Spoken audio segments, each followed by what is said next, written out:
Well, thank you, Lynn, and thank you for your tireless efforts getting this set up and getting me organized here. Um, the I have long association with the Atwater Library indirectly. Um, I've attended many of the November events, and I have perused easel and cartoons to prove it. Uh, and I think Lynn didn't mention it, but you probably know that my son has had a personal connection with the library. He was treasurer, president, and I think this may be unique to have both father and son as speakers at the Wednesday lunches.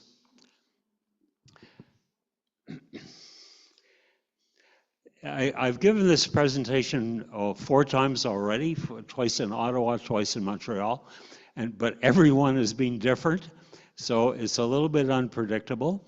But I'm going to start not with postcards, but I'm going to start with hobbies and collecting. In the old days, when I was young, in the 40s and 50s, most of my buddies collected something. And the first time, a couple of times I did this, I said, did you have a collection? And I asked people to put up their hands. Well, I can't do that with a video, a Zoom audience. And I can tell you that what happened was that more than half the group would put up their hands, and I would start to go around the room. I said, what did you collect? What I heard was stamps, stamps, stamps, coins, stamps. And I said, I really want to find something different. And I know this is hard to do with a Zoom audience, but is there anybody here who collected something different than coins and stamps? Ooh, we have a few. Julie. My mother-in-law collected buttons. Buttons. That's perfect. That's exactly the kind of thing I want to hear. There was another one over here. Figurines of working women. Figurines of working women. Well, I'm going to add that to my collection. That's terrific. And I can take, let me have one more. There was one more back here. I'm still collecting little masks that I put on my wall. I have about 50 of them, maybe more, that I collect from places where I travel. What are they? Little masks. Maps, like an atlas, maps. Maps of where she traveled. All right. All right.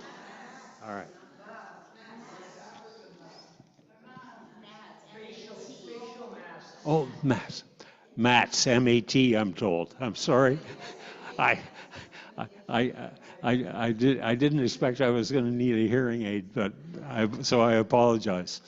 Now, but I have some other ideas for you, and I want you all to reflect and maybe go home and say, oh my God, I remember my sister collected marbles, those beautiful marbles with patterns inside. But I have some more ideas for you too. Autographs. Kids today don't collect autographs. In fact, kids today don't collect things at all because the internet and video games and all that stuff has got in the way. So I've got some more for you. The very obvious ones was hockey cards and baseball cards. What else have we got here? Some obscure ones. Milk bottle tops. Remember when milk bottles used to have a little advertising on the lid? And there were people who would say they'd collect different dairies from their travels. Let me see what else is notable here. Well, I'm going to give you my very favorite, which of course is totally gone. Swizzle sticks. When you went the first time you went to a bar or a nightclub, they had these very ornate plastic swizzle sticks, and you brought them home. All right, that's my introduction, and I'm going to start talking about postcards, which became a big love of mine later in life than you might have imagined. I was a stamp collector too, And I started early, and my son Mark, who I mentioned has long association with the library, we used to go to John Rennie High School on Thursday nights and have a formal meeting and then review the stock books where everybody would submit their stamps that they didn't need for their collection, and they were happy to pass them around. But stamps became it's a very introspective hobby, and it became expensive.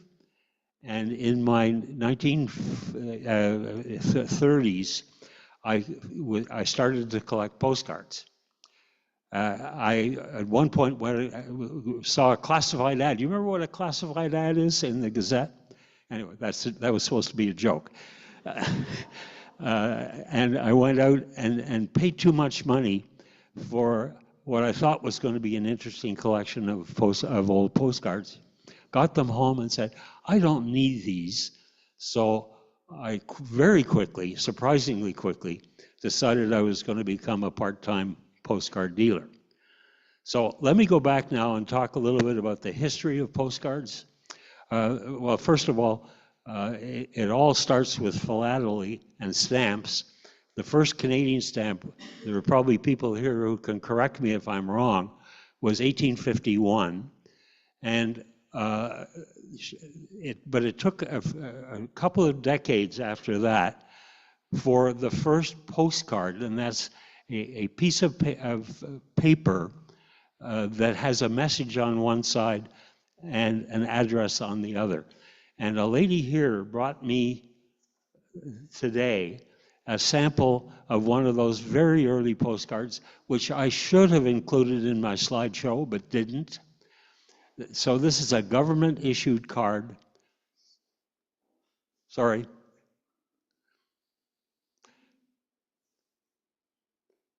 That is, and there are a couple of them, but I want to go from there to what we now think of these as a conventional postcard.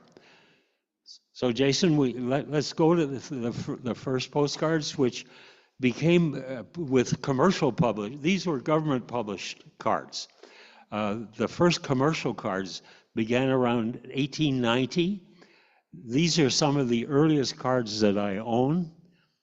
And there's one very notable feature, and that is the post office required that only the address could appear on one side, and the other side had to contain a picture. And the problem with that was that these are called undivided backs through the postcard fraternity. The problem with that is that people wrote over the picture side. So they're not as pristine as happened when they converted to what's called a divided back, where you could put the message and the address on the other side. Now I've got a couple more of these very old Pioneer cards to show you. This is one of the earliest I have. It's dated 1900, as you can see.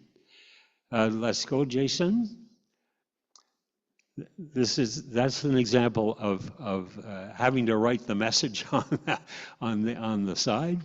That one is 1901. And let's go. There's one more, Jason, of these.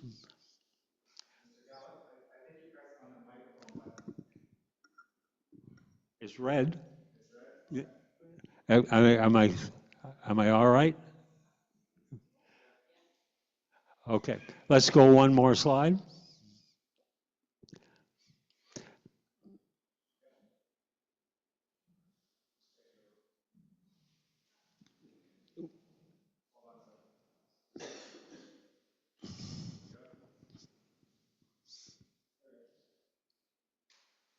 Oh, there we are. And this now we're getting into more artistic designs that happens to be Montreal, but again, it's an undivided back and dated the year 1900.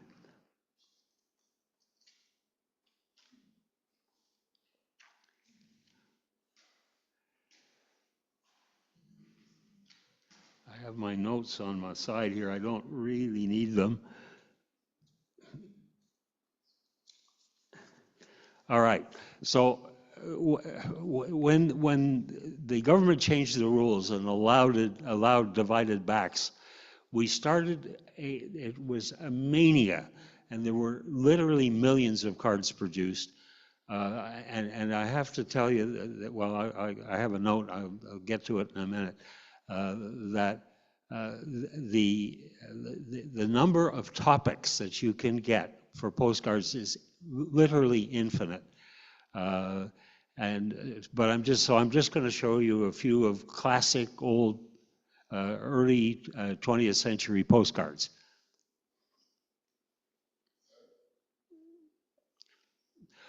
Okay, thank you. That gives me a chance to say, I said the number of topics is infinite. Most postcard collectors start with what's called topographical cards, cards of geographic places, their hometown, the places they've visited, etc.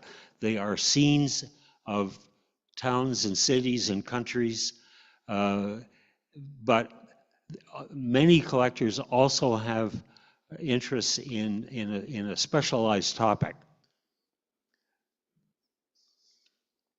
This is again a commercial postcard. Did we miss one, or am I okay? All right. Let's try the next one. All right, that's what these are classic Montreal views of transportation. And I'm just going to take a second and read to you. This is a postcard catalog. And by the way, for those who are in here, I've left out some catalogs and some newsletters, etc., on the table at the back that you're more than welcome to see.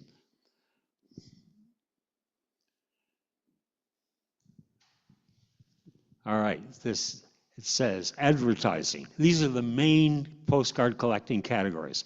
Advertising, animals, birds, and flowers, Arctic Canada, artists, aviation, commemorative, disasters, exhibitions, heraldic or patriotic, Indians and Eskimos, military, divided into 3 sections for period 1, 2, and 3. Montreal, advertising, commemorative, exhibitions and festivals. I'm still going on here. Novelties, patriotics, photo cards. We're going to talk about that in a minute. Political, post offices, railways, ships and shipping, social history, sports, stamps and coins on postcards, etc. It is truly amazing. It's an infinite number of topics and an infinite number of cards in each topic. What would a mathematician say? It's infinity squared, I guess, is a way to describe it. Okay, Jason? Now, these are a very special category of cards. They're called photo cards or real photos. Let's see the first one. And there's a story. It is a photograph made in the shape and with a postcard back on it. And I want to see the next one, which I think is a church. And I want to tell you a story because the advertising on this said tales. So I'm going to tell you some tales about this. This looks like a very ordinary country church. It is. It is the oldest wooden church in Quebec. It's in Clarenceville, which was a United Empire Loyalist community within about, I'm going to say in miles, a couple of miles of the Vermont border. And it was largely Anglophone at the time. Now, I was personally involved in the restoration of this church through a provincial government program called Patrimoine Religieux that did most of the financing.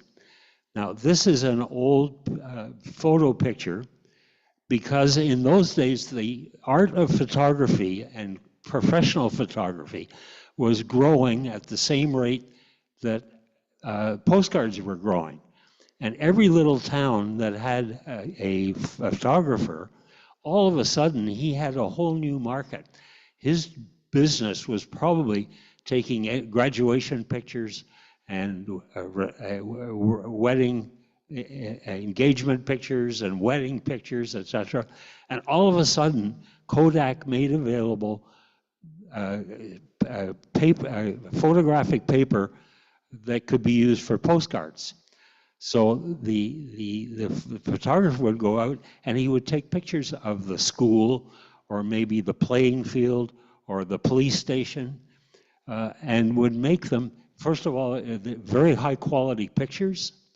And secondly, probably very limited quantities because he wasn't a publisher. He was having to do this in his darkroom, one picture at a time. So some of the more collectible, more interesting, more rarer pictures, postcards, are called our real photos. And this is a classic example. Now, the story, that's only the start of my tale, because this church, I was involved in the restoration of it in Clarenceville, and I had a postcard of the church in color. First of all, note that it's quite remarkable for a country church to have a tower like that. And when the restoration was authorized by the government, I brought out a colored photograph of this. And unfortunately, I didn't include it in my show. But for those who are here, I have a small photograph of what this church looked like. The architect took a look at my postcard and decided to repaint the church 10 years ago, approximately 2015, in the colors of 150 years earlier. Now, the third part of my Clarenceville tale is that over time I had collected, it's a very small community, but I had collected at least 12.5 postcards of Clarenceville, and I put them in frames and I made a donation to the town, and they now hang in the town library. All right, that's enough. I'm going to come back and talk about donations later, because I have one other kind of spectacular donation that I did, but I'll spare you that for the moment. Okay. Now, this is another real photo postcard, and it's taken at Dominion Park. And people don't remember Dominion Park, but I have an album in the back with 50 or 60 postcards. This was an early version of Belmont Park, equivalent of Belmont. It was an amusement park. And why it's located down where the Redpath Refinery is in the East End. Why it was there, I don't know, but if you have a chance to look at the pictures later, I think you will be quite surprised. Okay. Oh, and this is a picture of the Montreal General Hospital. Again, it's a real photo, and I don't think they're going for a smoke rake in that era, but anyway, that's. Oh, now I don't know. I have no explanation of the card on the right. It says burlesque girls, and but that leads to another story. I always get asked, is it more valuable to have a card that's new or a card that's used? And what do you think? How many people think the new card is the unsullied card is going to be better? How many think the used card is going to be better? Oh, well, the bottom line is it really doesn't matter, okay? Because there are exceptions, and that's what reminded me about it.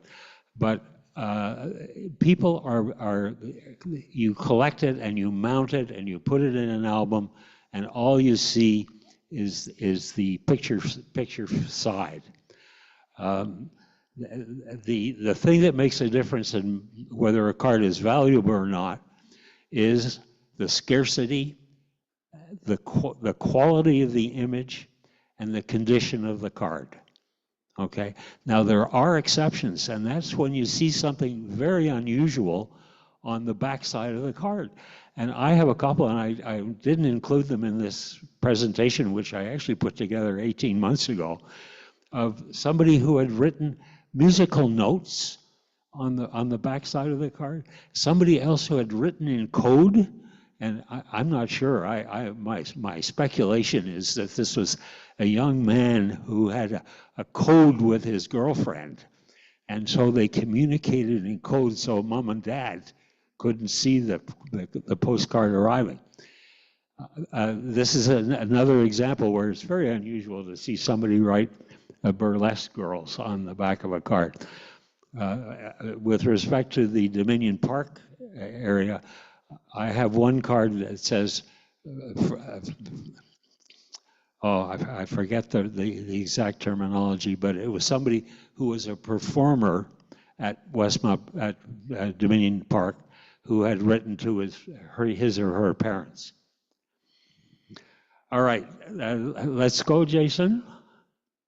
Okay, when I read out the list, there are some really beautiful artist cards there. They are miniatures of professional artist paintings.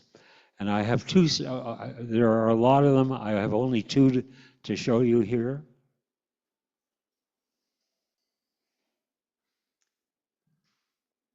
Look at those. There are two series. This is there's a summer series and a winter series. These cards would all date probably from 1915 to 20. The quality of the cards went down during the war, but that's another observation to make. You are looking here at 100-year-old pieces of paper, and look at the condition that they are in. The same thing is true of the exhibit that I've got on the side of the wall.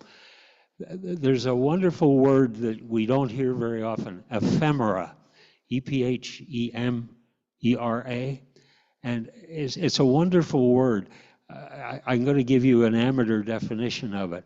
It's something with artistic quality that's meant to be enjoyed and disposed. And yet, another example is birthday cards or Christmas cards or whatever. You throw them out at the end of the season. But look at these pieces of paper that have endured for 100 years and still look pretty good. All right, there's another one of winter scenes. There. And these are signed. You'll see that in the bottom there is an artist's signature that has continued to be reproduced on the card. Okay. Oh, now we're getting to some more interesting stuff. As I said, what I'm going to show you in the next few cards is the imagination that went into the production of postcards in the early years of the 20th century will stun you. So let's start. This is a birch bark postcard that survived the mail. It's postally used. Look at it.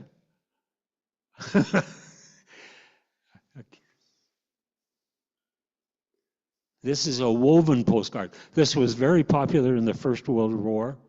Mostly handmade, and some of them had a little pocket in it so that you could put your message in it and address it to your soldier son or father who was serving overseas. The one on the upper left is leather. It's made of leather. The one on the right has a small photograph mounted on it. Next. The top left is cork postcard. The lower right is it's a piece of veneer wood.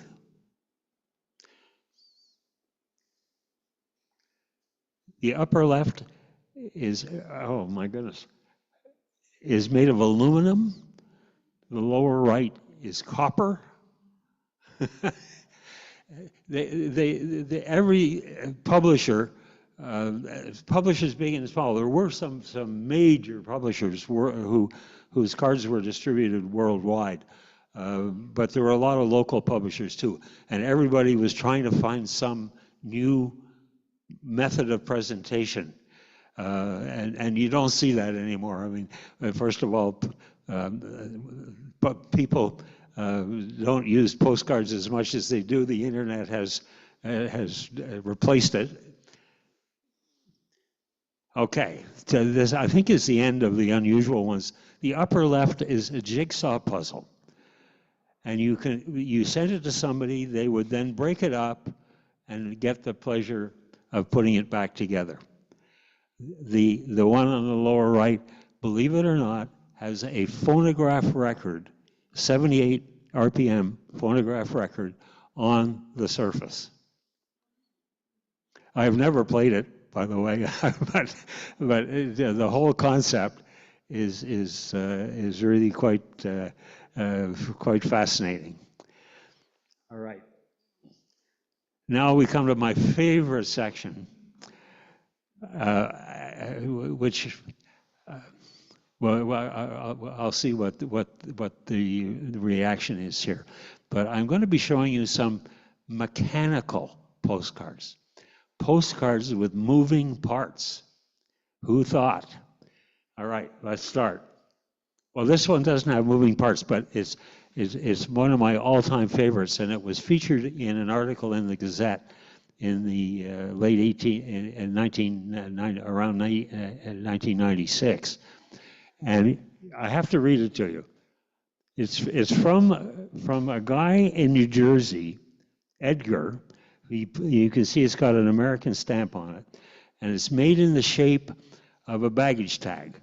And he says, I'd like to be a baggage tag with nothing else to do but dangle from a steamer truck and tag along with you. And that's Edgar, sending it to his girlfriend in New Brunswick, St. John, New Brunswick. All right, the next one. This is a calendar card.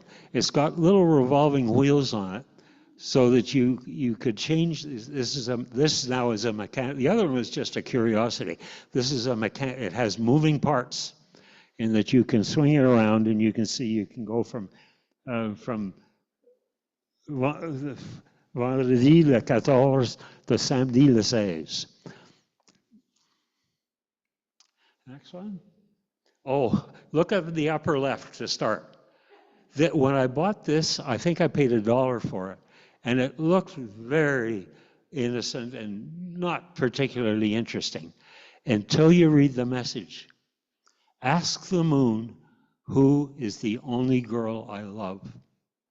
You turn the moon down, and it says, you and only you. I always get a laugh. I get a very nice reaction to that.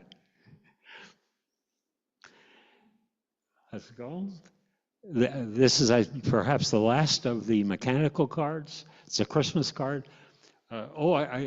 Just in passing, I'm going to note that when I had a dealer table, it was always amazing what the requests you'd get. People would come to the table and say, do you have any cards on basket weaving? Or do you have any cards on elephants? And it's truly infinite, the number of requests we get. And this is a Christmas card. I'll talk about it in a second here. But that's a very popular collecting area, is especially Halloween cards and Christmas cards. And I had a lady come once and said, do you have any cards with Santa on it in a green costume? And they do exist. I have seen Christmas postcards with Santa in a green costume. This is a mechanical Christmas card, and it says Christmas in the bottom part, in the first one, Christmas joy. You pull out the sleeve, be yours.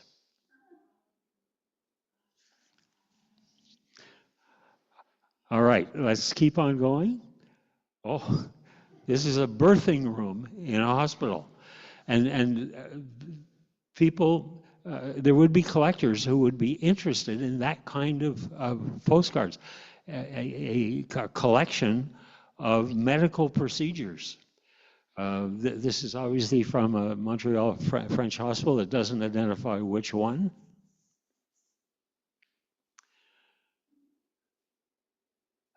The upper left has a little calendar attached to it, applied to it.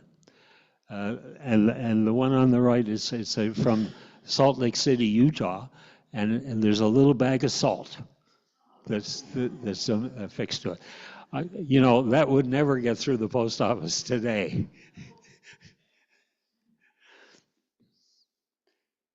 Oh, this is my final card. The upper left is a nightclub card. Oh, that reminds me, I was going to tell you about nightclubs. Let me stop right. Well, I'll do this and then tell you my donation story. But the one on the upper left says, $1 not to take your picture, sir.